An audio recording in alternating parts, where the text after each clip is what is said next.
Alhamdulillah Rabbil Alamin. Wassalatu wassalamu ala Muhammadin sayyidil anbiya wal mursalin wa ala alihi thayyibin tahirin ashabihi al muntajabin. Asyhadu an la ilaha illallah wa asyhadu anna Muhammadan abduhu wa rasuluh.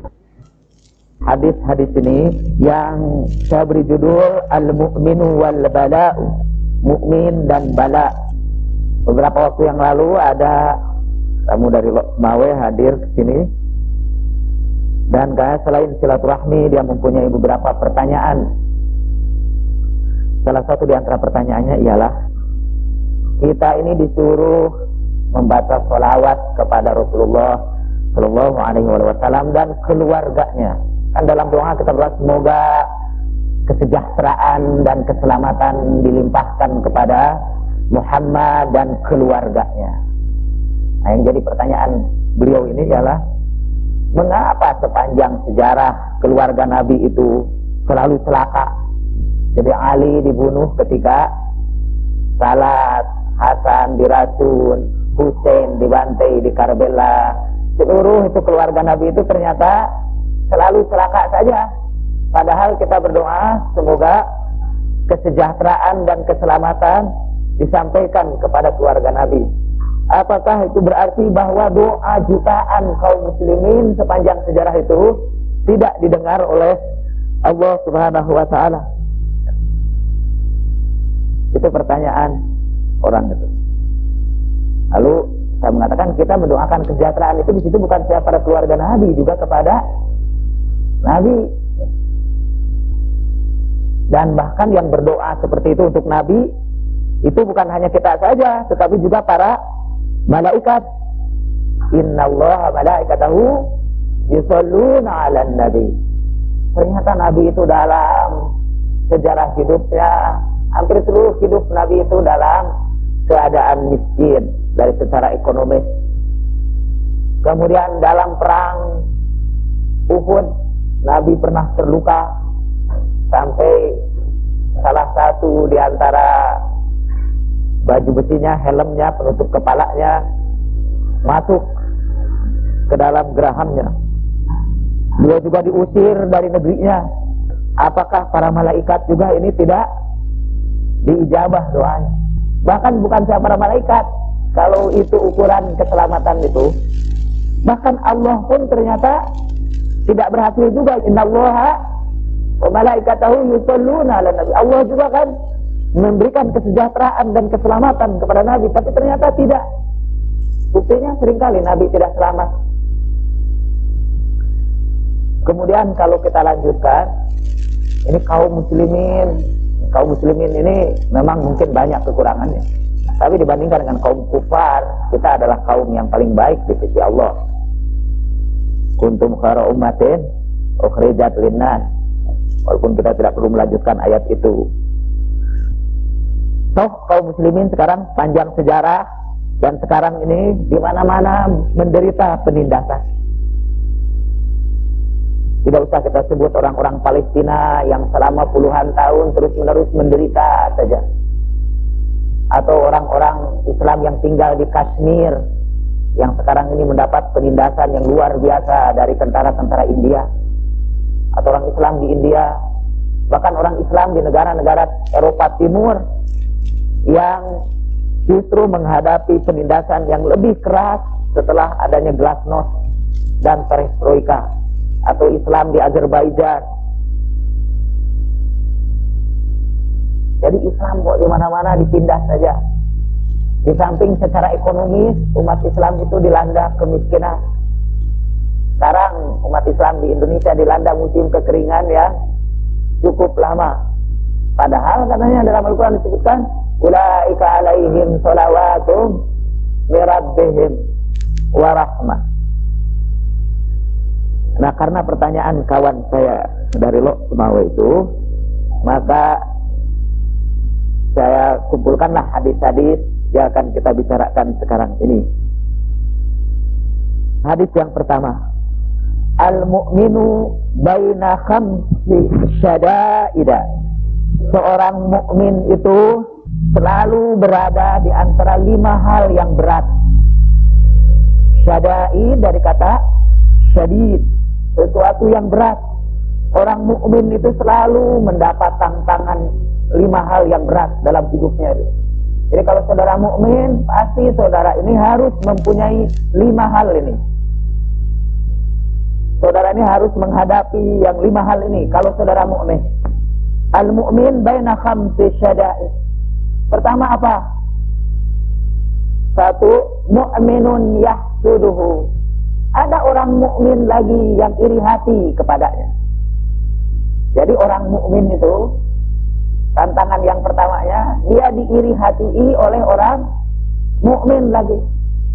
Kalau iman saudara makin lama makin baik, kalau akhlak saudara makin lama makin bagus, iman saudara naik, itu ada orang mukmin yang iri hati, yahsuduhu, yang hasud kepadanya. Itu juga berarti bahwa yang hasud itu bukan saja orang kafir ya, bahwa ada orang mukmin juga yang hasud. Atau dengan kata lain, kalau orang itu hasud, dia masih mukmin, jangan dihitung sebagai orang kafir, dia masih mukmin.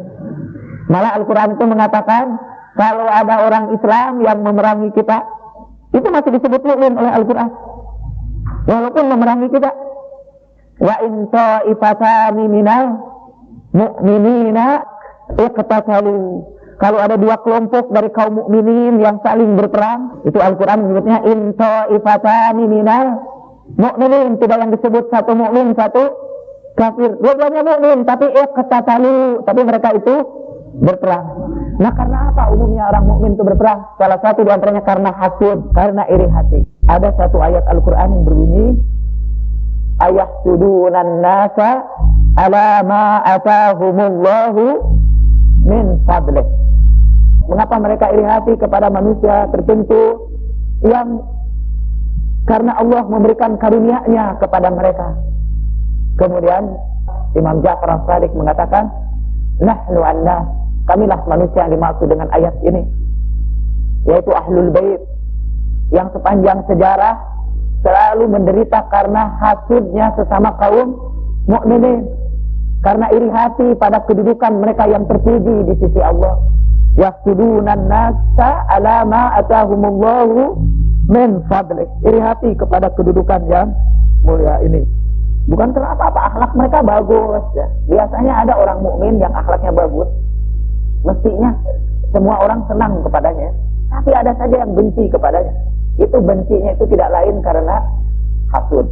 Nah, itu satu tantangan yang dihadapi seorang mukmin. Itu disebut bala, ujiannya ya. Ujiannya seorang mukmin itu pertama menghadapi mukmin lagi yang hasud kepadanya. Yang kedua, wa munafiqun yubghiduhu.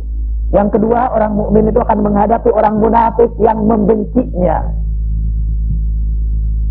Munafiqun yubghiduhu, orang munafik yang membencinya.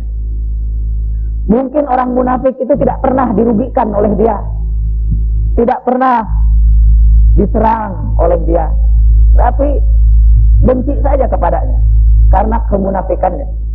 Wa munafiqun yubghiduhu, dan orang munafik yang membencinya. Ada salah satu riwayat ya, Sayyidina Ali itu lewat satu saat pada satu rombongan orang, masih sahabat-sahabat Nabi juga. Kemudian mereka mencemoohkan Sayyidina Ali. Salah seorang di antaranya menyebutkan, Suja al-Asla, sudah datang di gundul itu. Mereka mengecam Sayyidina Ali sampai kepada Rasulullah Shallallahu Alaihi Wasallam.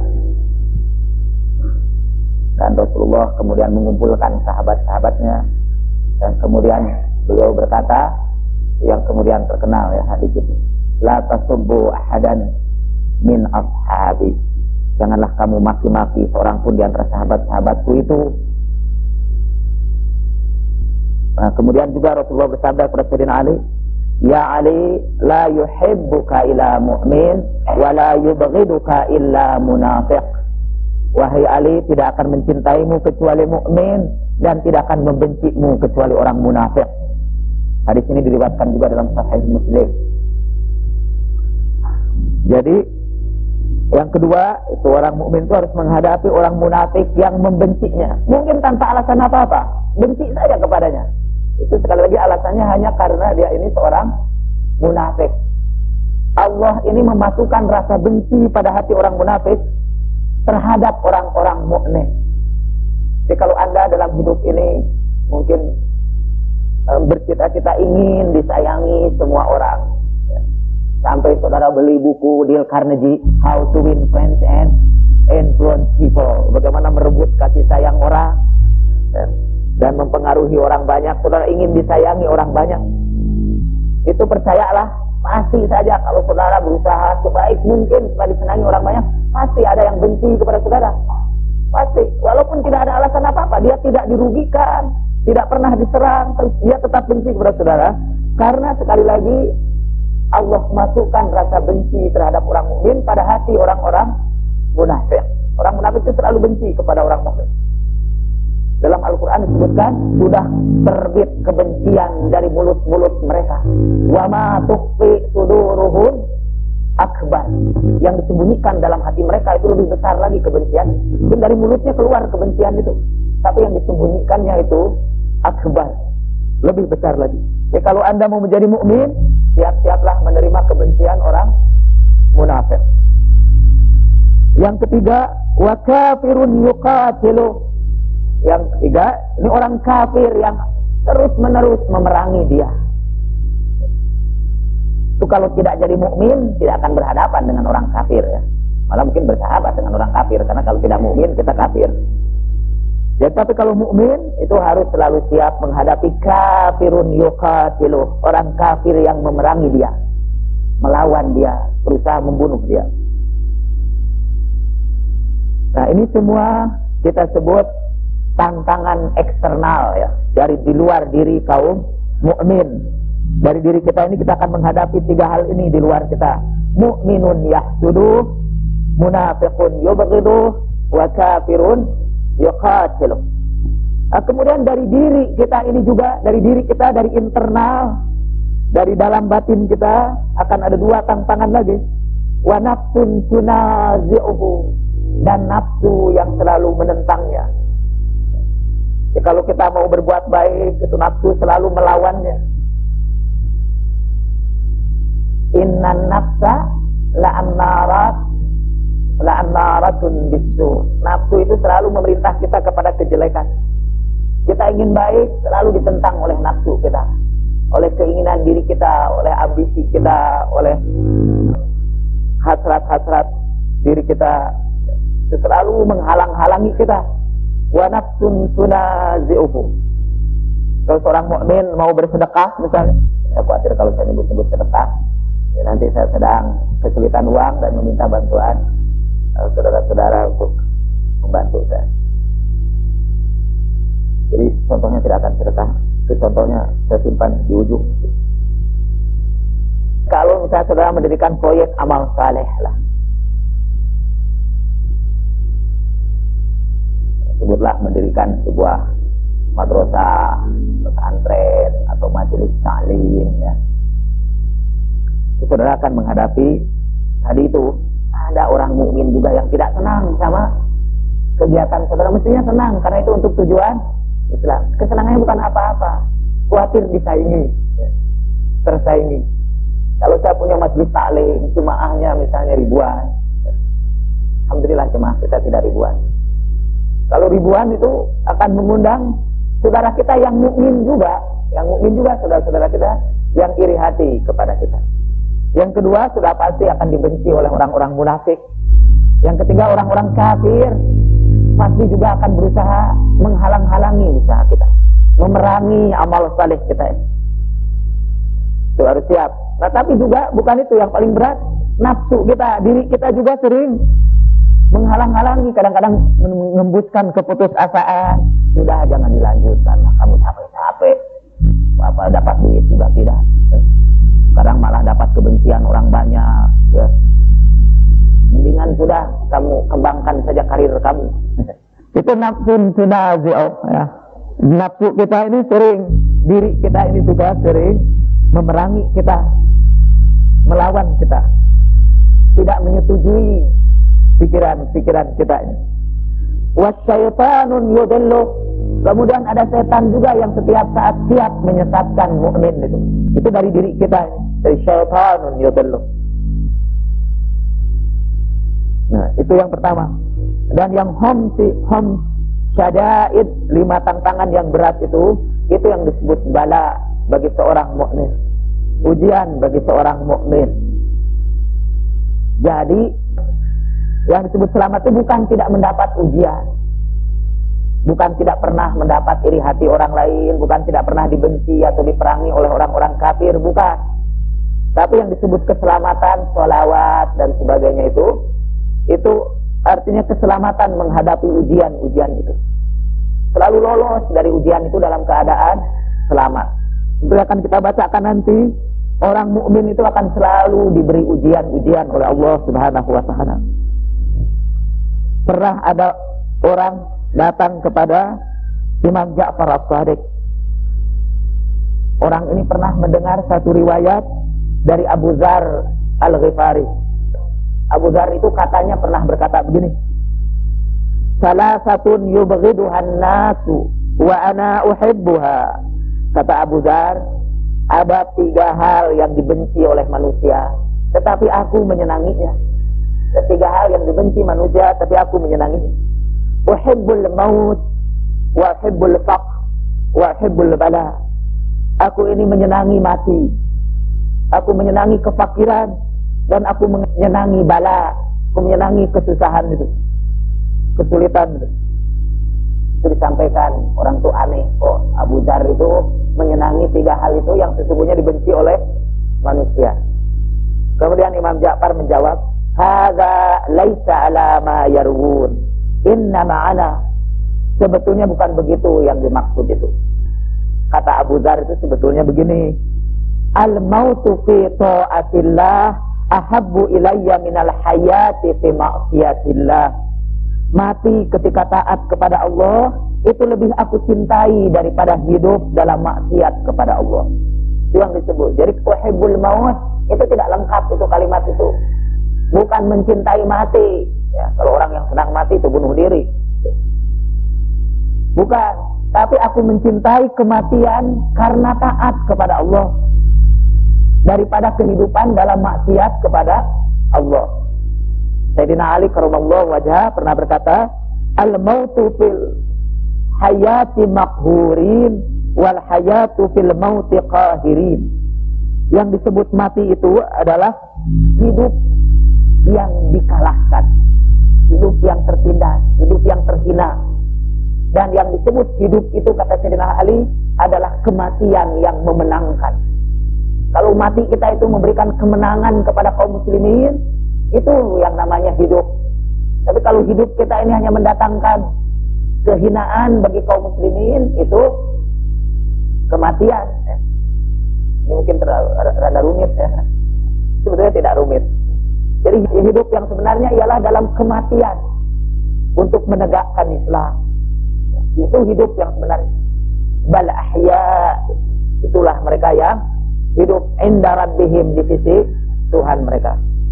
Jadi mati untuk menegakkan agama Allah, mati fi sabilillah, mati yang menjadi saksi bagi kebenaran Islam, karena itu disebut syahid, karena menjadi saksi. Itu yang disebut hidup.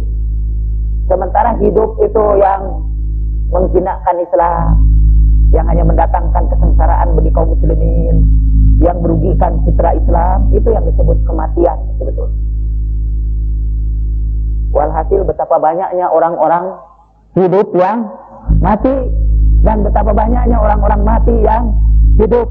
Kata Abu Dzar, al-mautu fi ta'atillah ahabbu alayya minal hayati fi ma'siyatillah. Mati ketika mentaati Allah itu lebih aku cintai daripada hidup sambil maksiat kepada Allah.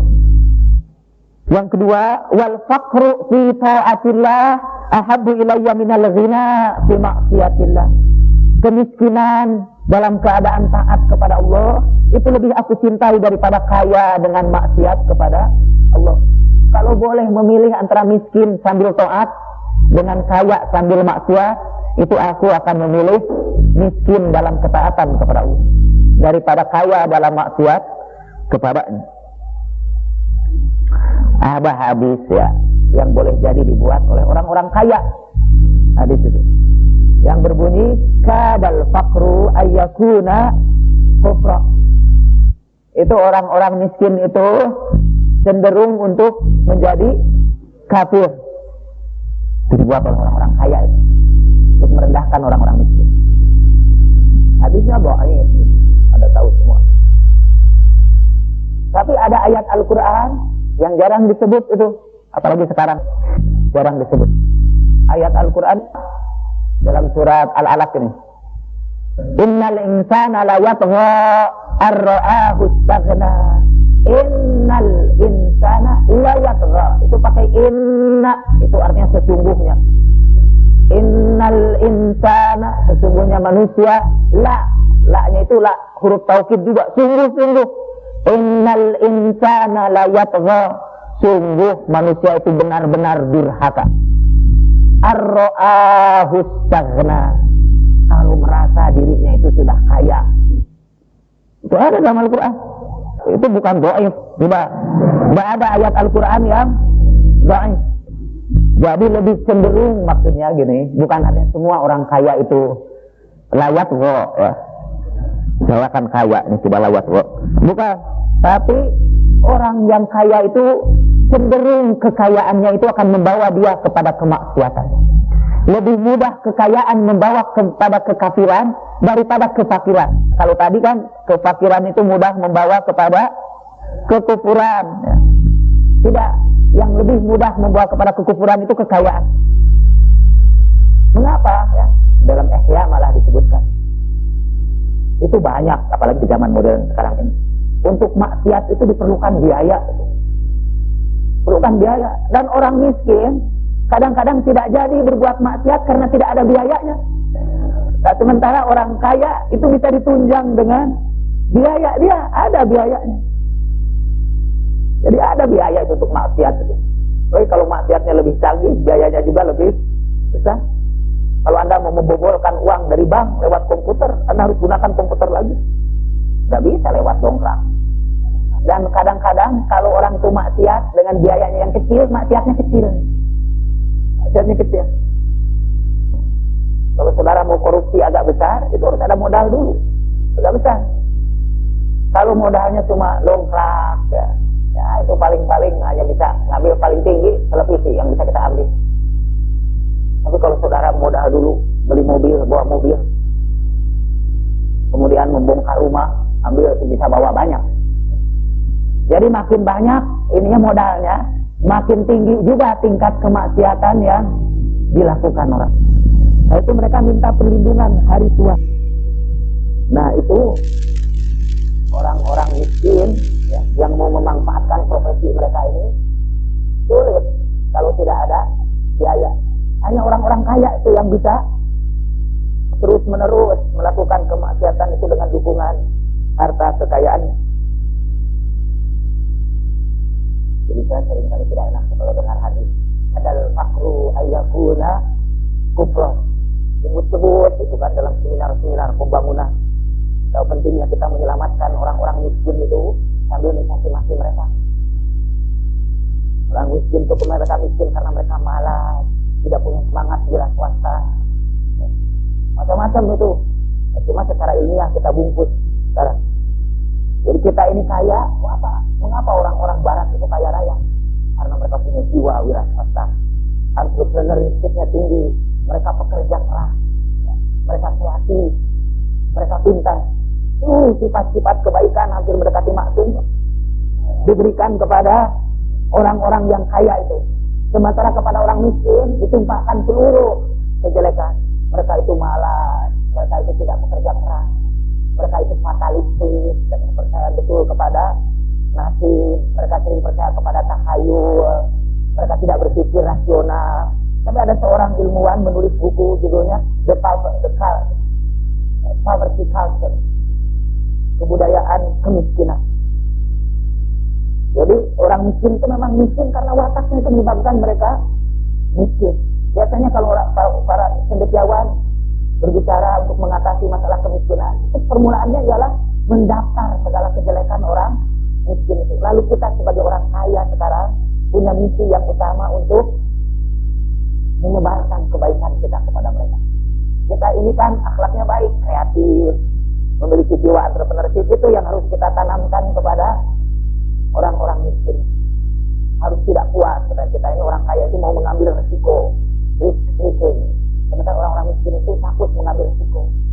Mereka percaya kepada nasib, kita tidak, kita bisa mengubah nasib. Lalu kita datang kepada orang-orang miskin, kita bicara kepada mereka. Orang miskin yang tadinya sudah menerima dengan tenang kemiskinannya itu, sudah tenang, karena gimana tidak mereka terima. Sudah, walaupun mereka miskin, mereka masih bisa menikmati hidup. Datanglah orang kaya, memberikan kursus namanya community development, berikan kursus, menanamkan kepada mereka rasa tidak puas bahwa mereka bisa mengubah nasib kemiskinan itu karena perilaku mereka sendiri. Ubah perilaku mereka. Lalu mereka mulai mengubah perilakunya, mulai mengadakan usaha kerja. Hanya baru saja kerja sedikit-sedikit, mereka sudah dikejar-kejar oleh petugas keamanan. Kerja diambil, dirampas itu. Padahal mereka melatih entrepreneurship. Dan mereka kerja keras, bukan main kerja keras. Saya ini kadang-kadang terharu, saya pernah pulang jam 12 malam. Jam 12 atau jam 3 malam. Saya tulis itu haruan saya dalam siswa aktual. Jadi Cianjur itu dalam hujan yang masih lebat, udara dingin, tengah malam begitu, ada anak kecil yang menawarkan itu tautoknya menutup pintu mobil saya. Kerja keras itu anak kecil itu. Dan dia tetap miskin. Untunglah dia walaupun miskin, walaupun sengsara, walaupun tetap rugi, dia percaya kepada ini, kepada fatalisme itu. Dan itu mengobati jiwa. Sekarang datang, itu mereka jadi tidak puas. Itu bisa gila mereka. Bisa gila. Nah, kita ada panjang bicara ini. Ya. Sebetulnya hanya untuk menegaskan tadi itu, bahwa kata Abu Dzar itu lebih baik miskin dalam taat kepada Allah daripada kaya dalam kemaksiatan kepada Allah. Saya ingin menegaskan bahwa lebih mudah orang berbuat maksiat dengan kekayaannya daripada dengan kemiskinan. Kalaupun orang miskin itu berbuat maksiat, seringkali kemaksiatannya itu karena keterpaksaan. Ya, karena terpaksa dia berbuat maksiat. Lalu kemudian dia mencuri, itu karena untuk menutup perutnya yang lapar. Pernah di sini ada seorang gelandangan tertangkap di rumah Wah Haji Tarian.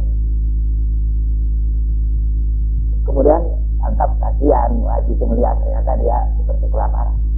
Jadi diberi makan, tidak ditangkap makan. Dia makan banyak. Nah, datanglah petugas keamanan dari satu tempat. Datang ke situ dia sedang makan sempereng, langsung berusakan ini ya, nasinya itu. Itu orang miskin itu sebetulnya mencuri hanya karena terpaksa. Gimana anak-anak kecil yang mencuri sendal itu. Dan mencurinya pun karena tidak ada modal, paling-paling sendal. Ya. Satu yang tidak berapa harganya. Jadi kalau saudara-saudara satu saat sepatu sudah dicuri di sini, ikhlaskan. Itu oleh orang-orang miskin yang terpaksa. Orang kaya tidak mungkin mencuri senal. Tidak mungkin. Ya. Tapi yang curi senal itu orang miskin. Saya pernah di Malang itu saya pakai sepatu ceramah di sebuah masjid di Malang. Keluar saya betul-betul Malang, sepatu saya hilang. Padahal saya pergi ke Malang itu hanya dengan sepasang sepatu, saya tidak bawa sepatu lagi. Saya kalau bepergian jauh, walaupun jauh ke luar negeri, saya bawa sepatu hanya pasang itu.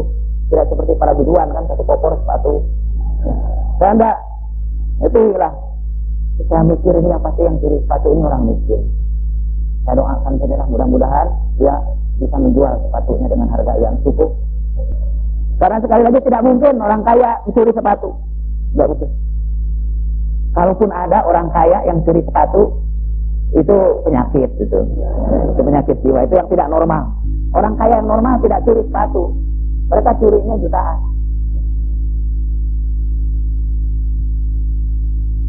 Dan yang terakhir kata Imam Ja'far menjelaskan ucapan Abu Dzar itu, wal bala'u fi ta'atillah ahabu ilayya min nafsihah fi maksiatillah. Mendapatkan kesengsaraan karena taat kepada Allah lebih aku cintai daripada mendapat kesenangan dalam maksiat kepada Allah. Mendapat bala mendapat kecelakaan dalam tasbro itu lebih baik daripada mendapat kesehatan dalam maksiat kepada Allah. Kemudian, yang kedua, tadi saya sebutkan bahwa orang mukmin itu, mengapa itu orang mukmin ya? Tadi saya sebutkan para ahli bait itu seperti kata pertanyaan dia, kok terus menerus mendapat kecelakaan tidak selamat? Ini saya ingin bacakan sebuah hadis dari Muhammad Al-Baqir ya. Muhammad Al-Baqir itu putra Zainal Abidin. Zainal Abidin itu putra Al-Husain, Al-Husain putra Ali. Muhammad Al-Baqir. Ada orang datang kepada Muhammad Al-Baqir dan berkata, "Wallah, inni la uhibbukum ahlal bait." Demi Allah, kami mencintai Anda semua, hai ahlul bait. Qala, lalu Imam Baqir berkata, "Fattakhidh lil bala'i jilbaban. Fa wallah innahu la asra'u ilaina wa ila syi'atina min as-sayl fil wadi'. Wa bina yubda'ul bala' thumma bikum. Wa bina yubda'ur rakha'u thumma bikum." Ketika ada orang datang kepada Muhammad Al-Baqir di susu Rasulullah sallallahu alaihi wasallam dan mengatakan, "Aku mencintai Anda, hai ahlul bait." Lalu Imam Baqir menjawab, "Jadikanlah bala sebagai jilbabmu. Jilbabilah dirimu dengan bala, dengan bencana, dengan kesulitan. Fawallah, demi Allah, karena bala, bencana, kesulitan itu lebih cepat datangnya kepada kami dan kepada golongan kami, lebih cepat dari datangnya dari kecepatan air mengalir dari atas ke lembah. Kalau dari puncak bukit ke lembah kan air itu terjun cepat sekali. Itu datangnya bala kepada kami dan kepada golongan kami," kata Imam Baqir, itu lebih cepat dari datangnya air dari puncak ke atas lembah. "Asra'u ilaina wa ila syi'atina minas sayli fil wadi. Wa bina yubda'ul bala." Dari kamilah dimulai bala itu. "Tsumma bikum." Sesudah itu baru kemudian baru datang kepada kami. "Wa bina yubda'ur raha." Dari kami juga nanti dimulai lepasnya dari bala itu. Kemudian bikum, tsumma bikum. Sesudah itu kamu. Jadi, kalau ada di antara Anda sekarang yang mengatakan, "Uhibbu ahlal bait." Kami mencintai ahlal bait. Dia akan berkata, "Fattakhidh lil bala'i jilbaban." Siap-siaplah memakai jilbab. Untuk memakai jilbabnya itu al-bala. Jadi setiap hari Anda harus siap menerima al-bala. Bahkan ada sebuah hadis ini dari ahlul bait. Kalau ada seorang mukmin selama 40 hari tidak mendapat bala apa-apa, 40 hari itu selamat dalam pengertian itu tadi. Selamat dalam pengertian kawan kita dari Mawid. Kalau ada orang mukmin 40 hari karena badannya tidak menerima sakit, hartanya tidak hilang. Saya bacakan hadis. Itu kata salah seorang imam ahlul bait, itu mal'un. Mal'un itu apa? Terkutuk.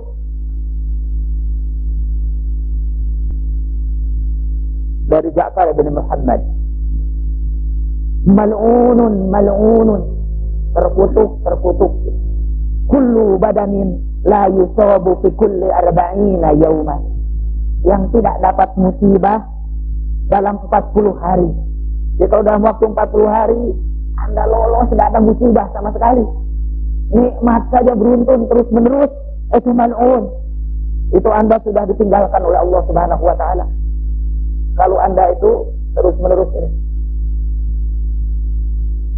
Itu kebetulan saya sampaikan hadis itu kepada orang Mawe. Sudah itu kami berempat pergi ke pesantren. Saya berkata sama beliau, "Yuk kita ziarahi pesantren itu. Walaupun tidak nyumbang, paling-paling ziarah lah." Sampai ke sana, walaupun terusnya orang luar itu nyumbang mungkin karena dengar itu. Jadi masuk ke pesantren, tidak tahu bagaimana kain saya ini diperciki darah. Ketika saya buka, tangan saya luka, tidak tahu sebabnya dari mana. Mungkin tanpa sengaja garuk-garuk itu kan. Pokoknya luka dan darahnya berceceran gitu. Oh, saya bilang, kenapa ini? Tidak ada sebab musabah luka. Orang itu langsung, kan mungkin Pak 40 hari ini belum kena musibah. Iya barangkali saya bilang, alhamdulillah ini saya ternyata tidak maklum ini, masih disayangi Allah karena masih diberi musibah. Pada zaman Rasulullah Shallallahu Alaihi Wasallam ada seorang yang baru masuk Islam. Kemudian datang mengadu kepada Rasulullah setelah masuk Islam itu, ya Rasulullah, zahaba mali wa saqama jismi. Itu hartaku hilang dan tubuhku sakit. Lalu Nabi menjawab, wallah, demi Allah, kata Rasulullah, la khaira fi 'abdin, tidak ada baiknya seorang hamba, la yadhhabu maluh, yang tidak pernah hilang hartanya, wala yasqamu jismuh, dan tidak pernah sakit tubuhnya. Kata Nabi, la khair, tidak ada kebaikan. Kalau ada orang yang tidak pernah sakit, tidak pernah kehilangan hartanya, selamat saja itu, selamat terus. Itulah khair. Kemudian Rasulullah Shallallahu Alaihi Wasallam bersabda, fa innallaha idza ahabba 'abdan ibtala. Karena Allah itu apabila mencintai seorang hamba, diberinya ujian-ujian, diberinya bala, berbagai bala. Wa idza batalahu sabbar. Lalu apabila Allah curahkan bala kepadanya, Allah berikan juga kesabaran pada hatinya. Itu yang namanya keselamatan itu. Yaitu diberi bala sambil diberi kesabaran. Kalau diberi bala tidak diberi kesabaran, itu celaka. Dan kasihan itu celakanya 2 kali. Di dunia, ya, sudah jelas karena bala itu dunia. Dan di akhirat, khasirat dunya wal akhirah, zalika huwa khusranun mubin. Rugi dunia dan rugi akhirat. Dan itulah kerugian yang paling besar. Kalau saudara dapat bala, dapat bencana, kemudian saudara tidak sabar, sudah jelas yang satu itu sudah jelas itu saudara celaka di dunia ini karena itu bencana. Kemudian saudara tidak sabar, nanti celaka di hari akhirat. Rugi dunia dan akhirat. Itu rugi yang paling besar. Tidak ada cara lain kalau saudara dapat bala, dapat bencana, saudara sabar. Paling tidak kan saudara selamat pada hari akhirat nanti. Karena Allah itu mengasuh orang itu, memberi makan orang mukmin itu. Dalam bahasa Arab memberi makan itu yughazzi, ghazza, yughazzi. Mungkin dari kata itulah ada kata gizi dalam bahasa Indonesia, ya. Itu dari kata itu. Dalam bahasa Persia misalnya, makanan itu ghiza. Kalau makanan itu enak sekali mereka menyebut ghizai. Kita menyebutnya gizi, tidak gizi. Gizi, ya. Gizi itu dari kata riza, riza dalam bahasa Arab. Nah, dalam hadis nomor 2 itu disebutkan, innallaha la yughazzi 'abdahul mu'mina. Sesungguhnya Allah memberi gizi, ya, memberi makan. Yughazzi itu tufid, memberi makan. Innallaha la yughazzi 'abdahul mu'mina bil bala'i. Sesungguhnya Allah memberi makan kepada seorang mukmin itu, memberi makan untuk pertumbuhan tubuh ini, memberi makan untuk pertumbuhan diri dengan bala. Jadi bala itu makanannya orang mukmin yang diberi oleh Allah. Kama yughazzil walidatu waladaha bil labani. Seperti seorang ibu memberi makan anaknya dengan air susu. Itu kalau ibu memberikan air susu kepada anaknya, pertama dia memberikan air susu itu karena kasih sayangnya terhadap anaknya. Ya, kalau ibu yang sudah tidak mau menyusukan anaknya, itu sebetulnya sudah berkurang rasa kasih sayangnya kepada anaknya. Saya termasuk penganjur breastfeeding. Itu ada demonstrasi di Amerika karena banyak sekali perempuan-perempuan yang tidak mau menyusukan anaknya. Judul demonstrasinya itu begini: breastfeed, breastfeed. Breastfeed, breastfeed. Jadi menyusukan itu adalah memberi makanan yang paling baik. Nah, seorang ibu mencurahkan kasih sayangnya dengan menumbuhkan tubuh anaknya itu dengan air susu, dan Allah mencurahkan kasih sayangnya kepada seorang hamba dengan memberikan bala kepadanya. supaya dia tumbuh menjadi lebih baik. Al-bala itu menyebabkan orang itu tumbuh menjadi lebih baik. Dalam peribahasa bahasa Inggris ada disebutkan, kira-kira terjemahnya begini: angin utara lah yang memperkuat bangsa Viking. Viking itu Viking, bangsa Viking itu bangsa yang sangat kuat ketika dalam sejarah. Tubuhnya besar-besar, otot-ototnya kuat, itu karena ditempa oleh badai angin utara. Jadi karena ditimpa badai maka tubuh mereka menjadi kuat. Otot-otot nelayan itu menjadi keras ketika dia menempuh lautan, menempuh badai dalam perahu yang kecil.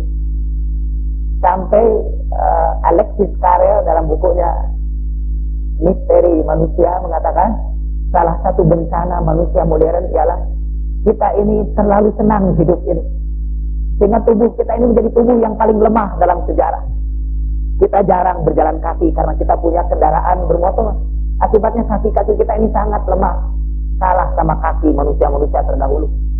Telapak kaki kita alasi dengan sepatu, sehingga kaki kita menjadi sangat lemah kalau menginjak bebatuan, kalau tanpa sepatu. Bayangkan tuh kaki-kaki para petani itu yang tidak pernah pakai sendal dan pakai sepatu, itu duri saja mereka injak, durinya yang kalah. Durinya yang kalah. Jadi karena kesulitan itu, tantangan alam yang berat itu menyebabkan manusia itu menjadi lebih kuat, lebih perkasa. Itu secara fisik, secara jasmani. Begitu pula secara ruhaniah. Kalau orang itu terus-menerus diberi bala, diberi bencana, diberi kesulitan, itu ruhaninya itu makin lama makin kuat. Begitulah kalau Allah menyayangi seorang hamba, diberinya bala demi bala secara beruntun. Ini ada sebuah riwayat dari Imam Ja'far As-Sadiq. Inna Allah tabaraka wa ta'ala idza ahabba 'abdan ghattahu bil bala'i ghattan wa sajjahu bil bala'i sajjan. Kalau Allah yang Maha Mulia apabila mencintai hambanya, dibanjirilah, ditenggelamkanlah orang itu dalam bala, dalam bencana, dalam ujian, dalam cobaan hidup, dicurahkannya bala kepadanya sebesar-besarnya. Sampai orang itu karena mendapat kesulitan yang besar, dia berdoa kepada Allah. Si hamba itu berdoa kepada Allah karena sudah begitu berat kesulitan yang dihadapinya. Ketika dia berdoa, kemudian Allah berkata, labbaik abdi. Labbaik itu panggilan Allah. Itu labbaik itu artinya aku memenuhi panggilanmu. Itu biasanya diucapkan oleh seorang hamba kepada tuannya. Kalau seorang bapak memanggil anaknya, ya Abdallah, anaknya berkata labbaik, saya datang, wahai bapakku. Itu jemaah haji yang datang ke Mekah, ke Madinah untuk melakukan ibadah haji, mereka berkata, labbaik Allahumma labbaik, la syarika laka labbaik. Ya Allah, kami datang memenuhi panggilanmu. Sekarang ini bukan hamba yang mengatakan labbaik itu, tetapi Allah Subhanahu wa ta'ala ketika seorang hamba mukmin yang mendapat bala, mendapat musibah, mendapat bencana berdoa, Allah berkata, labbaik ya abdi, aku datang memenuhi panggilanmu, hei hambaku. Kemudian Allah berkata, la in ajaltu laka ma sa'alta inni ala zalika laqadir. Kalau aku mau, aku bisa menyegerakan permohonan kamu itu. Kamu minta bantuan aku akan segera berikan bantuan itu kepadamu, karena aku ini berkuasa. Kata Allah, aku berkuasa. Kalau aku kehendaki, aku mau segera memenuhi permintaanmu itu. Walakin iddakhartu laka sama dakhartu laka khairul laka. Tapi aku tangguhkan dulu permohonan kamu itu sampai waktu yang ditentukan, dan menangguhkan itu lebih baik bagi kamu. Maksudnya supaya Allah senantiasa mengucapkan labbaik ya abdi, ya, aku datang memenuhi panggilanmu. Itu ikatan Allah dengan seorang hambanya adalah al-bala. Ada sebuah hadis yang lain mengatakan, Inna Allah azza wa jalla la yata'ahda al-mu'mina bil bala kama yata'ahadu ar-rajulu ahlahu bil hadiyati minal ghaibah. Kalau ada seorang laki-laki bepergian jauh, maka untuk mengikat kasih sayang dengan keluarganya, ketika dia pulang dia bawa oleh-oleh hadiah, dia bawa oleh-oleh untuk keluarga. Seperti itulah Allah ingin mengikat kasih sayangnya dengan hambanya. Allah itu mengikat hambanya dengan al-bala. Itu jadi kalau Anda mendapat bala itu oleh-oleh dari Allah Subhanahu wa taala karena kasih sayangnya kepada Anda. Supaya setiap kali Anda berdoa, Anda segera mendapat jawaban labbaik abadi. Aku datang memenuhi panggilanmu, hei hambaku. Itu manusia siapa lagi yang lebih mulia itu, yang mendapat jawaban labbaik dari Allah Subhanahu wa taala. Dengan cara itulah Allah la yughazziya 'abdahul mu'min. Sesungguhnya Allah memberi makanan kepada hambanya yang mukmin bil bala'i, dengan bala, kama yughazzil walidatu waladaha bil labani, seperti seorang ibu memberi makan hamba dengan air susu. Nah, kemudian bala ini disesuaikan Allah dengan tingkat iman seseorang. Rasulullah sallallahu alaihi wasallam bersabda, "Innamal mu'minu bimanzilati kaffatil mizan." Sesungguhnya seorang mukmin itu seperti sebuah timbangan. Ya, timbangan itu ada dua lidah, kaffatil mizan. Timbangan-timbangan yang lama itu seperti timbangan lambang fakultas hukum dulu. Bukan ada timbangan begini, ada dua lidah, sebelah sini begini. Kalau seimbang, dia ini datar ya.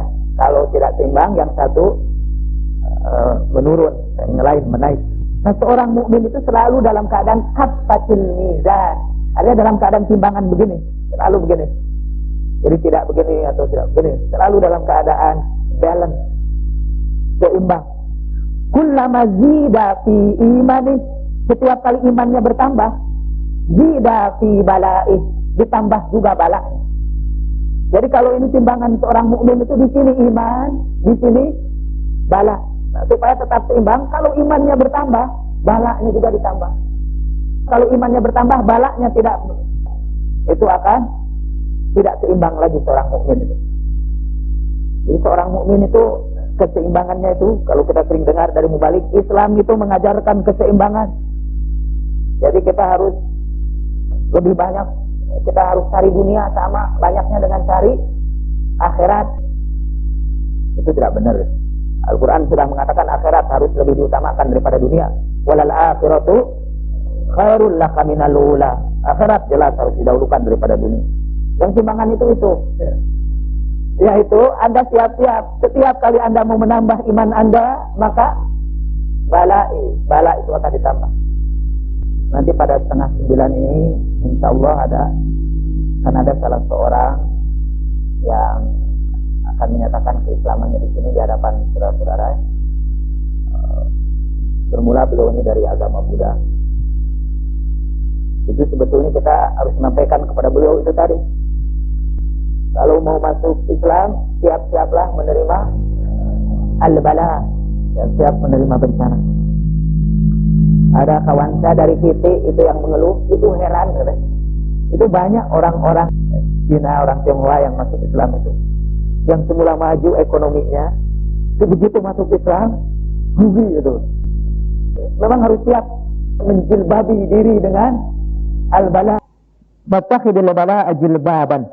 Karena seorang mukmin itu setiap kali tambah imannya, setiap itu ditambah bala. Jadi kalau Anda takut menghadapi bala, kurangi iman. Bala itu antara lain datang dari kesulitan dunia ini, kesusahan di dunia ini. Ya, hadis yang keempat, habatu ilayya Jibril fi ahsani suratin. Sesungguhnya Jibril turun kepadaku satu saat dalam bentuk yang paling baik. Jibril itu sering datang menemui Rasulullah Shallallahu Alaihi Wasallam dalam berbagai bentuk. Kadang-kadang beliau datang dengan wajah seorang pemuda Arab yang sangat tampan, yaitu dengan wajah Dihyah al-Kalb kata dalam sejarah. Dia datang menemui Rasulullah, sehingga Rasulullah sering mengatakan, kalau kamu melihat Dihyah bersamaku, janganlah kamu masuk, boleh jadi itu adalah malaikat Jibril, malak Jibril. Jibril turun kepadaku dalam bentuknya yang paling baik, yang paling indah. Faqala, lalu Jibril berkata, ya Muhammad, al-haqqu yuqri'uka salama wa yaqulu laka. Hei Muhammad, Allah al-haq menyampaikan salam kepadamu, hei Muhammad, dan berkata kepada ini auhaitu ila dunya. Ini yang disebut hadis qudsi ya, yaitu hadis yang memuat firman Allah tapi tidak terdapat di dalam Al-Quran. Allah berfirman, Inni auhaitu ila dunya, aku sudah mewahyukan kepada dunia.